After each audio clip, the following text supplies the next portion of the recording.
का नाम धर्मपुर। बहुत समय पहले उस गांव में राजू नाम का एक खिलौने वाला था। वो बाजार में अच्छे खिलौने बेचा करता था। अच्छे खिलौने होने के कारण सब उससे खिलौने खरीदते थे। उस गांव में एक और खिलौने वाला था। उसका नाम था कमल। वो राजू से बहुत जलता था।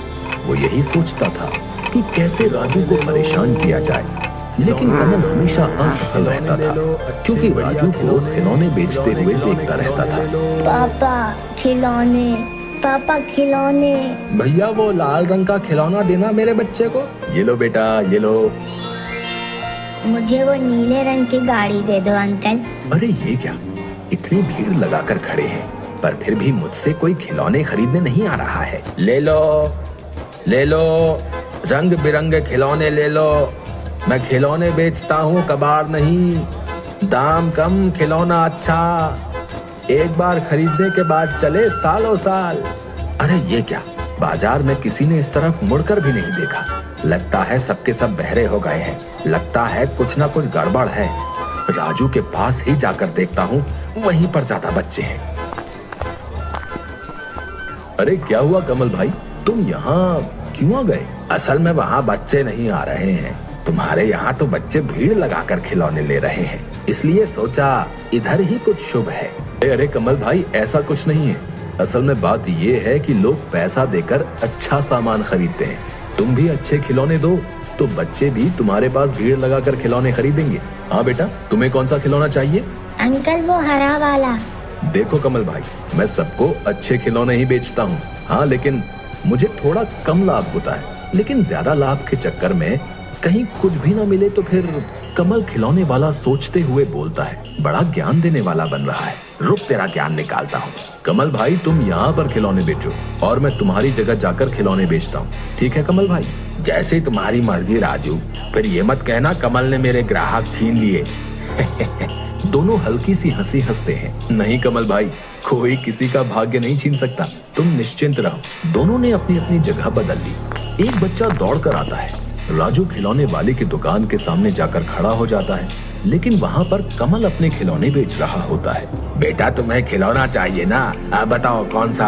अंकल वो राजू अंकल कहाँ हैं? मैं उन्हीं से खिलौना लेता हूँ। कमल राजू की ओर इशारा करते हुए बच्चे को बताता है। बच्चा दौड़कर राजू के पास जाता है। अगला दिन चिंता में घूमते हुए राजू खिलौने वाले के घर जाता है। तभी वो देखता है कि राजू अपने खिलौने बेचने के लिए तैयार कर रहा है। और तभी राजू खिलौने वाला किसी काम से बाहर जाता है और कमल चुपके से उसके घर में घुस जाता है। फिर वो कुछ खिलौने खराब कर देने के बाद जब अपने घर वापस जा रहा होता है तो एक बच्चा उसको भागते हुए देख लेता है। अरे ये तो कमल खिलौने वाला है, लेकिन ये भाग क्यों रहा है? उसी दिन बाजार में बच्चा। अंकल मुझे वो हाथी देना। अरे अंकल, इस हाथी का तो पैर टूटा हुआ है। अरे राजू, ये क्या टूटे हुए खिलौने दे रहे हो बच्चे को? मैं तुम्हारे पास से खिलौने नहीं लूंगा। राजू अंकल, आप मुझे टूटे हुए खिलौने दे रहे हो। तभी कमल आवाज लगाते हुए बोला, आइए आइए आइए, रंग बिरंगे खिलौने, मजबूत खिलौने, अच्छे खिलौने, बिना टूटे हुए खिलौने मिलेंगे मेरे पास। आइए, इधर आइए। तभी बच्चे दौड़कर कमल खिलौने वाले की दुकान पर चले जाते हैं और उससे खिलौने खरीदने लगते हैं। अगले दिन राजू खिलौने वाला सभी खिलौने अच्छे से पैक करने के बाद चारों तरफ अच्छे से देखकर तौलिया लेकर नहाने चला जाता है। उसके बाद कमल राजू के खिलौने वाली जगह पर आया और कमल ने पहले की तरह ही राजू के खिलौने खराब कर दिए। आज बाजार में कमल के पास भी बहुत भीड़ थी बच्चों की। तभी राजू की दुकान पर, मुझे वो घोड़ा दे दो, लेकिन देखना टूटा ना हो। नहीं नहीं, कल पता नहीं कैसे टूट गए खिलौने, मुझे पता ही नहीं चला। राजू बच्चे को खिलौना उतार कर देता है, परंतु घोड़े की पूंछ टूटी होती है। अरे ये क्या, ये कैसे टूट गया? अंकल देखो, घोड़े की पूंछ टूटी हुई है। लेकिन टूटी कैसे? ये सही है, कल हाथी आज घोड़ा, रोज टूटे खिलौने दे रहे थे। क्यों अंकल, ऐसे खिलौने क्यों दे रहे हो आप हमें? राजू के सभी बच्चे जो उससे खिलौने खरीदते थे वो सभी कमल से खिलौने खरीदने लगे। सभी ने राजू को ठग और झूठा समझना शुरू कर दिया और इधर कमल तरक्की कर रहा था। ये सब देखकर राजू चौंक गया और राजू खिलौने वाला मन ही मन सोचने लगा, ये कमल का ही काम है, लेकिन साबित नहीं कर पाऊंगा। अगर मैं सच्चा हूँ तो एक दिन सबको सच जरूर पता चल जाएगा। कमल खिलौने वाला इसी मौके की तलाश में था।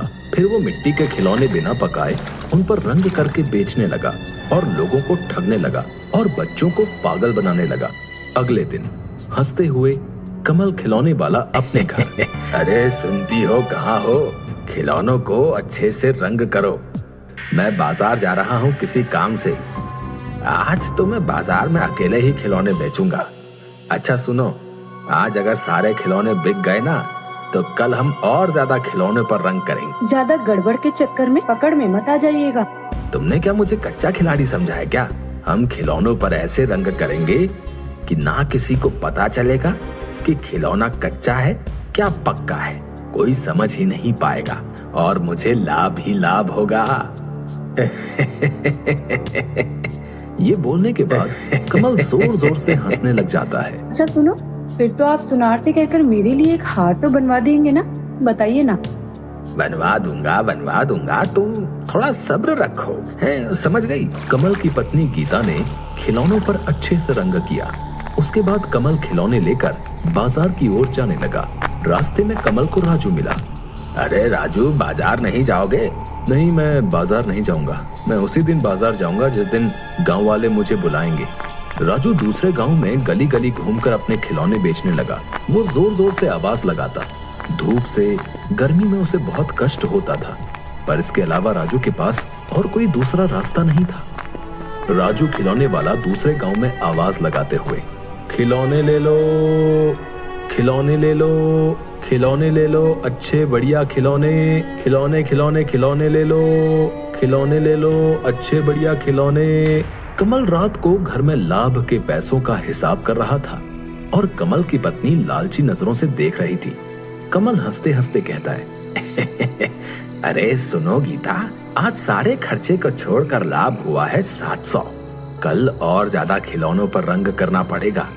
आज खिलौने कम पड़ गए बाजार में, सभी बच्चों को नहीं दे पाया।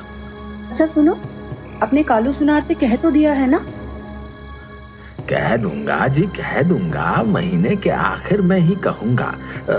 काम थोड़ा जमने तो दो। अगले दिन बाजार में, मुझे वो गाय चाहिए काले रंग की। बच्चा खिलौना लेकर बोला, ये क्या अंकल, इसका तो रंग उतर रहा है। क्या? नहीं तो। ये देखो अंकल, रंग मेरे हाथ पर आ गया। हो सकता है, हो सकता है। कल हमने इस पर ज्यादा रंग कर दिया था, इसलिए हो सकता है। छुपकर एक बड़ा आदमी देख रहा होता है। वो बोलता है, रंग ज्यादा करने से तो ऐसा नहीं होता। ये क्या बात हुई? ये तो कुछ गड़बड़ लगती है, छानबीन करनी पड़ेगी। वही आदमी राजू को मिलता है रास्ते में। क्या राजू भैया, बाजार में नहीं बेचते अब खिलौने? नहीं भाई, पता नहीं क्या से क्या हुआ, कुछ भी समझ नहीं पाया। मैंने सब अच्छे तरीके से खिलौने तैयार किए, लेकिन जब बाजार में जाकर बच्चे को दिए तो कुछ खिलौने टूटे हुए निकले। फिर दूसरे दिन भी ऐसा ही हुआ। राजू भैया, मुझे जरा शक हो रहा है, बताऊं कि ना बताऊं? नहीं, अभी नहीं बताऊंगा। पहले सबूत जुटा लूं, उसके बाद बताऊंगा। सच्चाई की जीत होती है और बुरे लोगों की होती है हार। अगले दिन कमल के घर पर वो आदमी कमल की खिड़की के बाहर सब कुछ देख रहा होता है। यह लीजिए कच्चे खिलौने, और कितने अच्छे खिलौने चाहिए? अरे सुनो, आज बहुत सारे बच्चे होंगे, सबको खिलौने देने होंगे। रंग तो कम है, आज रंग में पानी मिलाते हैं। आदमी मन ही मन, अच्छा रुको बच्चों रुको, तुम्हें अभी मजा चखाता हूँ। आदमी चिल्लाने लगता है, अरे कोई है? अरे सबके सब कहाँ गए? अरे कोई है? अरे सब कहाँ हो? देखो कमल भाई क्या कर रहे हैं, देखो देखो। इतने दिनों से तुम लोगों ने कच्ची मिट्टी खरीदी है और पक्की मिट्टी का भाव दिया है। देखो देखो कमल भाई क्या कर रहे हैं। कमल और कमल की पत्नी पंचायत में सिर झुका के खड़े हैं। जिन लोगों ने कमल से खिलौने खरीदे थे वो भी खड़े हैं। पंचायत में आदमी बोलता है, कमल भाई ने राजू भाई के खिलौने खराब किए, क्योंकि उस आदमी ने कमल को राजू के घर से भागते हुए देखा था। छी कमल छी, बच्चों के खिलौनों में मिलावट करता है। सुनो, तुम्हारी सजा है। तुम्हें तुम्हारा सिर मुंडवा कर, मुंह काला करके गधे पर बैठाकर पूरे गांव में घुमाया जाए और तुम्हारे सीने पर एक कागज पर लिखा जाएगा कि मैं बेईमान और लालची हूँ, और राजू को खबर भिजवाओ। कल से वो बाजार में खिलौने बेचने के लिए आ सकता है। गधे की पीठ पर कमल बैठा शर्म से है सर नीचा। और मुंह है काला। गांव वाले राजू के पास आए और बोले, राजू भाई, आप ही बाजार में खिलौने बेचिए, हमारे बच्चों से गलती हो गई। राजू आसमान की तरफ देखने लगा और उसकी आंखों में आंसू आ गए। गांव वालों की नजर में अब वो चोर नहीं रहा। गांव के सभी लोगों ने राजू से माफी मांगी और अपनी भूल स्वीकार की। अब राजू के चेहरे पर मुस्कान आ गई। जो सच्चा है उसकी विजय जरूर होती है।